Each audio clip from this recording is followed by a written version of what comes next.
di hari ini. Pastikan Anda tetap bersama kami masih di Pro 1 FM RRI Bukit Tinggi, kanal informasi dan inspirasi. Satu.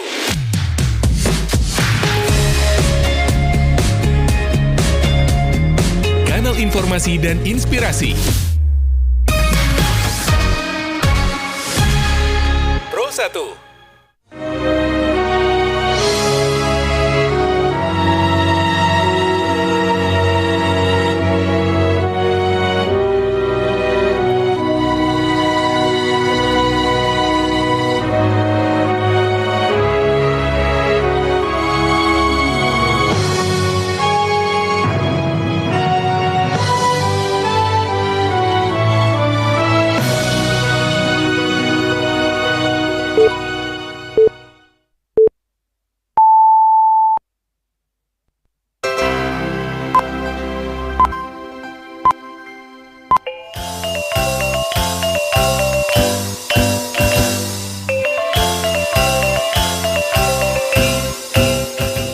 Pukul 3 balik waktu Indonesia Barat.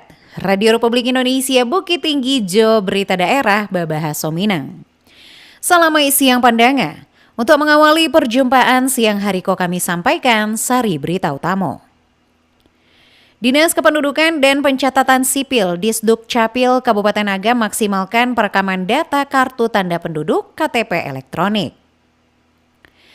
Peringatan Hari Kesehatan Nasional ke-61 menjadi ajang mewujudkan pelayanan kesehatan. Buletin Berita Minangko dibacakan Mutia Utami. Dinas Kependudukan dan Pencatatan Sipil Disduk Capil Kabupaten Agam maksimalkan perekaman data kartu tanda penduduk KTP elektronik bagi disabilitas, orang dalam gangguan jiwa ODGJ, Jo Lansia melalui program jemput bola rentan administrasi kependudukan atau jebol tanduk. Selangkaunya dilaporkan Yudi Prama Agustino. Dinas Kependudukan dan Pencatatan Sipil Disduk Capil Kabupaten Agam menurunkan tim untuk melakukan perekaman kartu tanda penduduk elektronik atau KTPL bagi disabilitas, orang dalam gangguan jiwa atau ODGJ dan lansia sehingga mereka memiliki administrasi kependudukan. Kapolo Dinas Kependudukan dan Pencatatan Sipil Kabupaten Agam Dede Asmar mengatakan tim yang diturunkan tu berjumlah sampai 6 orang. Mereka juga dilengkapi alai untuk perekaman data KTP elektronik dan perekaman langsung dilakukan di rumah warga. Perekaman data KTP elektronik disabilitas ODGJ dan lansia itu merupakan program jemput bola rentan administrasi kependudukan atau jebol tanduk. Konsepnya jelas Dede Asmar menjampik langsung ke rumah warga, dek mereka tidak mungkin hadir ke kantor Disduk Capil Agam atau kantor kecamatan atas dasar tu program tersebut dibuat dek keterbatasan fisik mereka. Pelayanan indak saja bagi disabilitas ODGJ dan lansia, namun juga bagi warga nan alun tarekam atau mengurus administrasi kependudukan lainnya. Dede Asmar menerangkan program ko ala ado sebelumnya dan saat ko ditingkatkan, mainnya iko merupakan bentuk kehadiran pemerintah Kabupaten Agam dalam melayani. Ini sebetulnya sudah merupakan dari kegiatan nasional. Sebenarnya kita ketahui bahwa Agam itu daerahnya luas, 14 kecamatan, itu tersebar di semua kecamatan. Kalau dengan rutin mereka datang ke baik itu negara untuk perekaman, otomatis mungkin ada kendala dan kesulitan bagi mereka, termasuk ODGJ. ODGJ kan perlu penanganan khusus. Terus juga orang tua, itu mungkin juga. Dan termasuk juga yang punya keterbatasan dengan kenaikan fisiknya, disabilitas itu. Dan itu adalah program dari Pemprov Agam dan sekaligus program unggulan daripada Bupati itu dengan sebutan Agam Melayani. Jadi itulah kami bersama kawan-kawan yang ada di Dinas Brigade Sipil menjemput bola dengan nama inovasinya jebol tanduk. Dede Asmar menambahkan, selain jebol tanduk, Disduk Capil Agam tetap melanjutkan program Sistem Informasi Layanan Elektronik Terintegrasi Online atau Sileton. Melalui Sileton, indah harus datang ke kantor Disduk Capil, namun cukup dari pemerintah nagari atau kecamatan saja, dan inovasi layanan administrasi kependudukan ko sukses dalam memberikan kemudahan pelayanan kepada masyarakat di aplikasi alat koneksi sampai ke tingkat nagari. Yudi Prama Agustino melaporkan. Wakil Bupati Pasaman Barat M. Ihpan menghadiri Rape Koordinasi Rakor Pengembangan Ekonomi serta Keuangan Syariah PEKS tahun 2025 yang digelar di Pemerintah Provinsi Sumatera Barat. Kegiatan ko diikuti di para bupati jo wali kota sa Sumatera Barat sebagai bentuk komitmen bersama dalam memperkuat ekosistem ekonomi serta keuangan syariah di daerah. Dalam kesempatan itu, Wabub Ihpan menegaskan komitmen pemerintah Kabupaten Pasaman Barat untuk mendukung pengembangan ekonomi serta keuangan syariah melalui penguatan sektor UMKM, pertanian halal, literasi keuangan masyarakat. Peringatan Hari Kesehatan Nasional ke-61 di Kabupaten 50 Kota menjadi ajang memperkuat komitmen bersama dalam mewujudkan pelayanan kesehatan dan marato coba kualitas. Berikut laporan Irsyad. Peringatan Hari Kesehatan Nasional atau HKN ke-61 di Kabupaten 50 Kota menjadi momentum untuk memperkuat komitmen bersama dalam meningkatkan kualitas pelayanan kesehatan bagi masyarakat. Kegiatan yang digelar di halaman Dinas Kesehatan Kabupaten 50 Kota itu dihadiri oleh Wakil Bupati 50 Kota Ahlul Badri Toresya, jajaran Dinas Kesehatan, perangkat daerah, serta tenaga kesehatan dari berbagai puskesmas. Dalam amanatnya, Wakil Bupati menyampaikan pesan Menteri Kesehatan Republik Indonesia yang menekankan pentingnya kolaborasi seluruh pihak dalam mewujudkan masyarakat sehat, mandiri, juga berkeadilan. Disampaikan bahwa peringatan HKN tidak sekedar seremonial tetapi momentum untuk memperkuat komitmen dalam meningkatkan derajat kesehatan masyarakat. Menurutnya, pelayanan kesehatan dan berkualitas Jomerato harus menjadi fokus pemerintah daerah bersama tenaga medis. Mari pada HKN ke-61 ini kita jadikan sebagai momentum untuk memperbaharui semangat dan komitmen kita. Teruslah berkarya dengan hati, melayani dengan sepenuh kasih sayang dan mengabdi untuk negeri. Akhir kata, dengan memohon rahmat dan ridho Allah Subhanahu wa taala, selamat memperingati Hari Kesehatan Nasional ke-61. Generasi sehat, masa depan hebat. Indonesia tangguh, Indonesia tumbuh. Wassalamualaikum warahmatullahi wabarakatuh. Wakil Bupati Kabupaten 50 Kota Ahlul Badri Toresya juga mengapresiasi dedikasi para tenaga kesehatan nanlah bekerja kare magian pelayanan terbaik hingga ke pelosok daerah. Irsyad melaporkan. Kabupaten Tanah Datar secara historis memiliki cukup banyak cagar budaya. Setidaknya ada 68 titik yang tercatat di pelestarian kebudayaan wilayah 3 Sumatera Barat. Wakil Bupati Tanah Datar Ahmad Fadli mengatakan kunjungan Karajo Panja cagar budaya ke Tanah Datar dapat menjadi momentum menyampaikan aspirasi serta berbagai kebutuhan cagar budaya nan ada di luhak nantuo semakin representatif untuk dikunjungi. Ahmad Fadli berharap untuk terjadinya peningkatan kunjungan wisatawan ke Tanah Datar karena sektor iko nan dapat menyumbang PAD selain sektor pertanian jo lain sebagainya. Sosialisasi peraturan daerah Perda nomor 1 tahun 2022 tentang ketentraman jo ketertiban umum Trantibum taruh disampaikan pemerintah kota Pemko Payakumbuh dalam upaya pemberantasan penyakit masyarakat di tampek hiburan. Berikut laporan Alwan Ahmad Fauzan. Karena daerah kita itu masih daerah yang berlandaskan agama yang cukup kuat.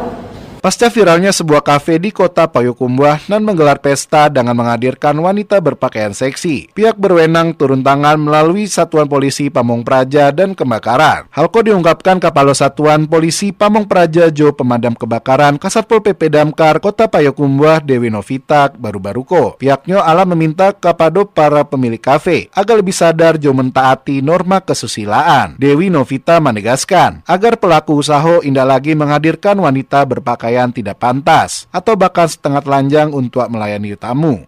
Kesadaran dari para pelaku usaha dalam rangka mematuhi aturan itu masih sangat minim sekali. Jadi kami menghimbau kepada semua pengusaha untuk mematuhi aturan yang ada sehingga tidak ada terjadi lagi bentrokan atau tindakan di luar batas terhadap pelaku usaha ini. Pelanggaran yang dilakukan oleh pelaku usaha tempat hiburan itu ada indikasi prostitusi, kemudian menjual minuman beralkohol dengan alkohol yang cukup tinggi. Harapan kita pasca sosialisasi ini para pelaku usaha sadar atau tahu dengan aturannya sehingga mereka bisa mematuhi aturan yang ada dan mereka bisa berusaha dengan baik. Diketahui pernyataan tersebut disampaikan Dewi Novita. dalam kegiatan sosialisasi Peraturan Daerah Perda Nomor 1 Tahun 2022 tentang ketertiban umum dan digelar baru-baru ko. Acara itu dihadiri oleh para pengusaha kafe, hotel, biliar, sarana penginapan atau kos-kosan di Payakumbuh. Sosialisasi itu bertujuan agar seluruh pelaku usaha memahami jo mentaati ketentuan daerah terkait ketertiban jo moralitas di ruang publik. Dari Kota Payakumbuh, Alwan Mat Fauzan, RRI Bukit Tinggi melaporkan. Pemko Payakumbuh melalui Dinas Pekerjaan Umum dan Penataan Ruang PUPR kembali menertibkan bangunan tanpa izin dan tagak di atas lahan milik pemerintah. Langkah tegas dilakukan setelah pemilik bangunan mendapatkan surat penyegelan ajo perintah pembongkaran. Lahan itu diperuntukkan sebagai fasilitas umum namun justru dialihfungsikan menjadi tempat usaha pribadi. Kepala Dinas PUPR Kota Payakumbuh Muslim menegaskan bahwa pemerintah tidak akan mentoleransi pembangunan ilegal di atas lahan pemerintah. Muslim juga mengimbau agar masyarakat tidak mendirikan bangunan di kawasan dan tidak sesuai peruntukannya. Selain melanggar tata ruang, tindakan 7 dapat dikenakan sanksi hukum. Anggota DPRD Sumber Nurna Eva Karmila BSC sarankan pipanisasi atas kekeringan di Kelurahan Koto Selayan. Berikut laporan Joni Marbeta. Iya, jadi ibu kan udah tadi Pak. Jadi biar sumber airnya Pak, biar iya. Tidak, kalau itu tuh dengan penelitian Pak. Ambo mengujian mencukupi tidak bisa, Ambo mengujian tidak mencukupi tidak bisa. Ambo cuma menjawab pertanyaan Ibu, sumber air dari mana? Bicara kondisi kini Pak. Sekaitan keluhan petani alami kekeringan air dan alah terjadi 2 kali panen dihadapi petani Kelurahan Koto Selayan seluas 30 hektar, juga melatar belakangi anggota DPRD Provinsi Sumatera Barat Nurna Eva Karmila BC didampingi tim ahli Marfendi pada sampai balai November 2005 lakukan pertemuan jo pegiat pertanian RT dan jo RW di lantai 2 kantor Kelurahan Koto Selayan. Dalam pertemuan dihadiri Lurah Koto Selayan Firizal SH Datuk Palimo tu atasi kondisi kekeringan dengan usul menaikkan air di batang tambu dengan pembuatan semua dalam, namun setelah berkonsultasi jo pihak Dinas Pekerjaan Umum Sumatera Barat didapean hasil solusinya melalui pompanisasi dengan solar cell melalui Gapoktan dan diusulkan 2026 ke pemerintah pusat. Pengerjaannya dibiayai lewat pokir fisik irigasi serupa diutarakan anggota DPRD Provinsi Sumatera Barat Nurna Eva Karmila BC kepada RRI. Menurutnya dalam halko pengerjaan pompanisasi lahan pertanian jo solar cell dengan dilengkapi data Gapoktan memuai luas lahan dan jumlah kakak. Dikatakan dengan adanya pipanisasi diajuan ke Kementerian Pekerjaan Umum setidaknya bisa atasi gagal panen petani di Kelurahan Koto Selayan seluas 30 hektar. Memang yang cocok tuh pipanisasi. Kalau sumur dalam memang jelek karakter Kota Bukit Tinggi ini agak sulit dengan sumber air kok kan. Nah, jadi kita berharap pipanisasi ini bisa kita coba ajukan ke kementerian dan hendaknya 30 hektar yang sudah gagal panen 2 kali ini bisa kita carikan jalannya. Itu sekitar berapa anggaran nanti? Itu RAB itu dari kawan-kawan di Siko kan merencanakan. Usulkan di kementerian. Insyaallah 2026 kalau proposalku memang layak di kementerian kok kan. Dengan dilaksananya pompanisasi solar cell dengan demikian bisa irit biaya operasional bagi petani setampe. Joni Marbita mengambat untuk berita Rahminang pada siang hari ko. Pemerintah Kabupaten Pasaman Barat melalui Dinas Tanaman Pangan Hortikultura mencatat realisasi penyaluran pupuk bersubsidi mencapai 32.807 balai ton hingga Oktober 2025. Pelaksana tugas Kepala Dinas Tanaman Pangan Hortikultura Afdal menyebutkan Pasaman Barat memperoleh alokasi pupuk bersubsidi sebanyak 36.674 ton. Pada 2025 terjadi penurunan dibandingkan tahun lalu dan mencapai 38.200 ton. Afdal menambahkan total realisasi yang tersalurkan itu terdiri dari urea sebanyak 4.996 ton atau 85,96% dari target 7.445 ton selama 2025. Afdal menilai penggunaan pupuk organik sangat baik bagi tanaman tanah. Sebab menggunakan pupuk organik dapat mengurangi krisis tanah serta menjaga kesuburan tanah lebih lama. Desainer muda Padang Panjang raih juara 2 dalam ajang lomba desain busana muslim Tingke Sumatera Barat. Berikut laporan Nofri. Desainer muda asal Kota Padang Panjang, Miftahul Rizki berhasil meraih juara 2 dalam ajang lomba desain busana muslimah baju kurang basiba modifikasi dalam balutan kasual muslim se-Sumatera Barat baru-baru ko.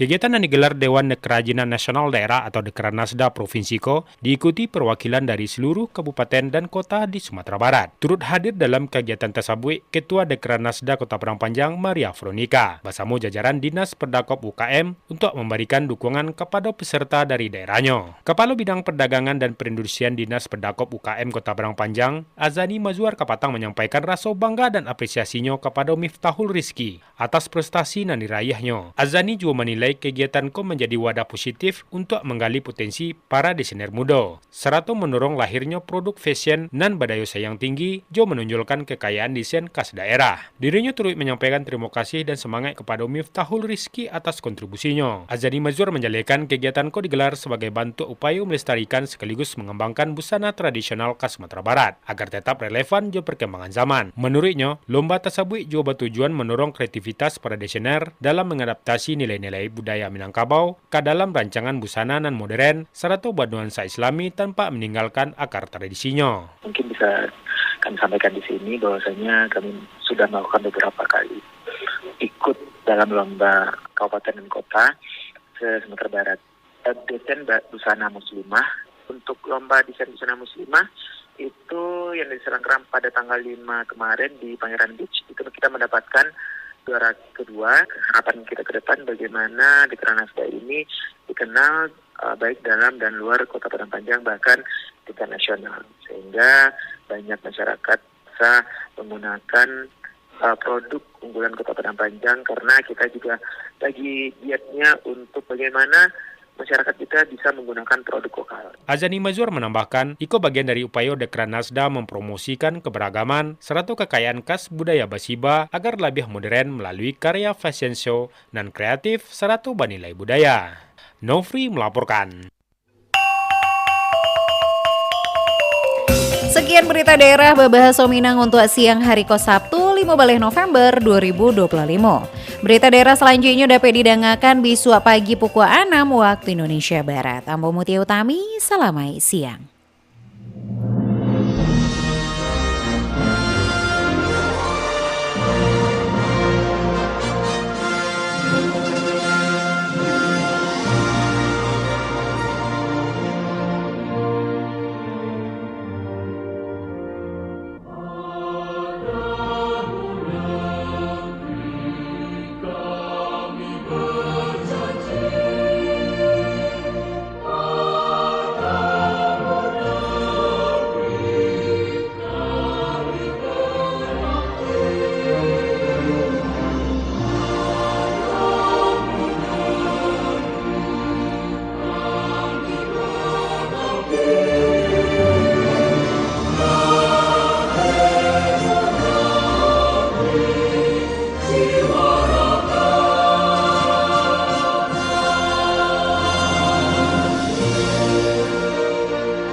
Pro 1.